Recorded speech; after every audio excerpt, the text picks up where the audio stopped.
বাংলাদেশের জাতীয়তাবাদী দলের ভারপ্রাপ্ত চেয়ারম্যান তারেক রহমান বাংলাদেশে এখন 17 বছর পরে এসেছে। এই আনন্দের ঠেলায়, এই খুশিতে আবার শরীফ ওসমান হাদির খুনিকে ভুলে গেলে হবে না। যদি ভুলে যান তাহলে জুলাইয়ের যোদ্ধাদের, শহীদি ভাইদের রক্তের সঙ্গে বেঈমানি করা হবে। কথা বলে না কেন?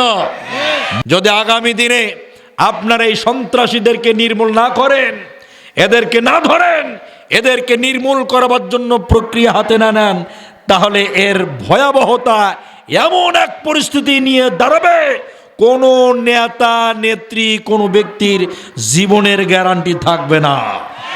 কারণ সন্ত্রাসীদের কাকে কোথায় যে মারবে কিভাবে কোনো গ্যারান্টি আছে? সালাউদ্দিন সাহেব বলতেছে কয়েকদিন ধরে দেখি যে 60 থেকে 70 জন এমপিকে নাকি গুলি করে মারিয়ে ফেলাবে। দেখতেছেন না ফেসবুকে?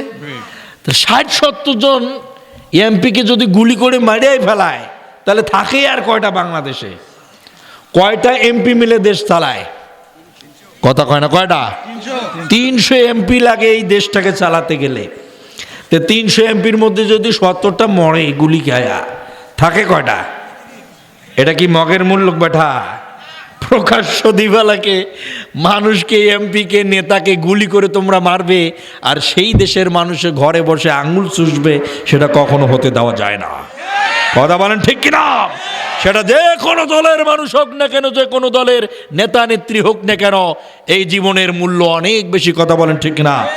সন্ত্রাসীদের কোনো ধর্মীয় পরিচয় হয় না, সন্ত্রাসীরা কোনো ধর্মের লোক নয়।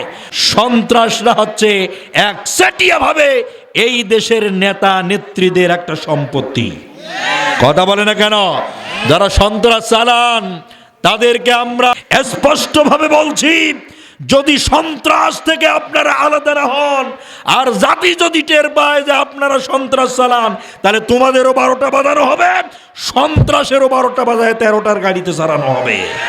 সন্ত্রাসীদেরকে ধরে ধরে আইনের আওতায় এনে বাংলাদেশের মানুষকে দেখাতে হবে যে হ্যাঁ, এদেশের আইন, এদেশের সবকিছু শক্তিশালী।